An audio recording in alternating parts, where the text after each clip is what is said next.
U dorini kim olib kelibdi? Eringizni o'zimi yo qaynopingiz bola tushiradiganda? Statistika ma'lumotlariga ko'ra, butun dunyo bo'yicha 1970-yillardan 2020-yilgacha tug'ilishi kerak bo'lgan qizlarning soni 143 milliontaga kam chiqqan.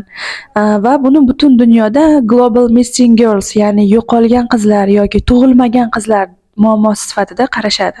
Olimlarning tadqiqotlariga ko'ra, bu muammo selective abortion, ya'ni jinsini tanlagan holda sun'iy ravishda homilani tushirish natijasida kelib chiqqan deb taxmin qilishadi.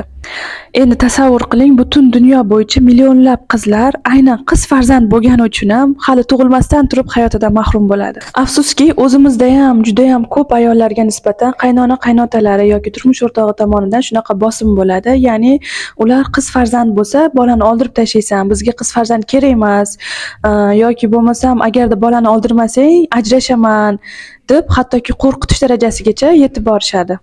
Ayollarga aytmoqchi bo'lganim, bu muammo shunchaki oilaviy masala emas, balki jinoyat degani. Bu xatti-harakat Jinoyat kodeksining 125-moddasiga ko'ra, ya'ni ayol kishini o'zini homilasini sun'iy ravishda tushirishga majbur qilish jinoiy javobgarlikka tortilishga sabab bo'ladi. Bizni tanamiz, sog'ligimiz, hayotimiz va ayniqsa farzandlarimiz bilan bog'liq bo'lgan qarorlarni hech kimning bosimi ostida emas, balki o'zimiz qaror qabul qilishga haqqimiz bor.